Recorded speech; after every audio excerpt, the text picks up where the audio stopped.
head rises slowly above the trench. A single shot cracks through the silence.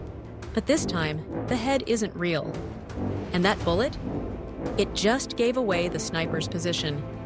How could a fake head outsmart death itself? Stay with us until the end to uncover one of the cleverest deceptions of World War I. The morning mist clung low to the muddy trenches. For Private Thomas Blake, it was just another day of watching, waiting, and hoping to live through the hour. But there was one enemy more feared than any other on the Western Front. An enemy you could not see, yet who saw everything. Snipers. They were ghosts with scopes, invisible executioners who turned every inch above the trench line into a death sentence. Raise your helmet a little too high, and you'd hear that dreadful crack, then nothing.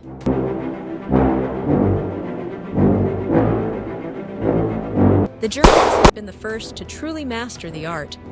Precision scopes, long-range rifles, and ruthless patience.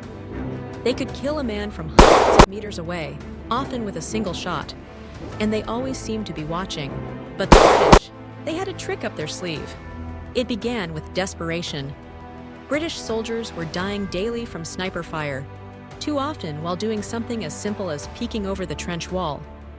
So a group of artists, sculptors, and engineers, members of what would become known as the camouflage units, were summoned to the front lines.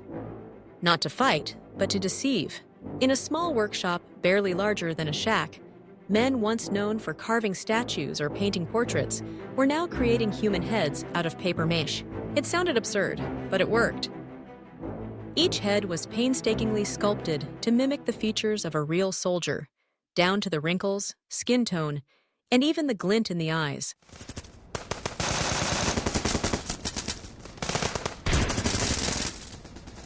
The heads weren't just props, they were bait.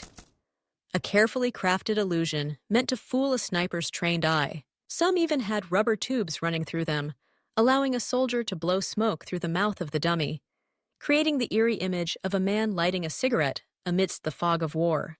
Then, when the moment came, the head would be raised slowly, trembling slightly like a nervous private looking for a sign of the enemy. And if the sniper took the shot, that was when the real battle began. The bullet would punch through the dummy's skull, but behind the lines, observers were already measuring. Using triangulation methods and hidden periscopes embedded inside other heads, they'd track the bullet's path, drawing a line back to where the enemy was hiding. And once they knew, artillery would rain down, or a British marksman already in position would return the favor.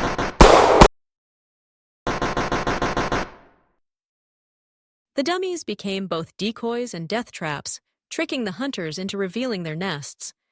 For men like Blake, it was a strange comfort, knowing that the faceless killer out there could be fooled, that sometimes it wasn't a man risking his neck, but a lifeless head on a stick. Even the Germans, once the undisputed masters of sniping, started falling victim to the British ruse.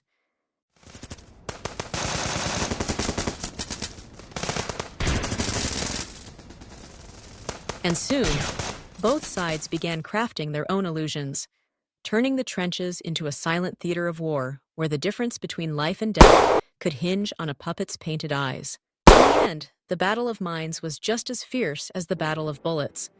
It wasn't just about who could aim better, but who could think smarter.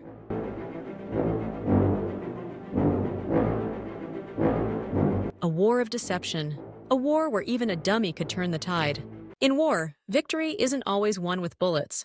Sometimes a little trick and a paper head can save hundreds of real lives. If this story surprised you, tell us. What would you do if you were facing an invisible sniper?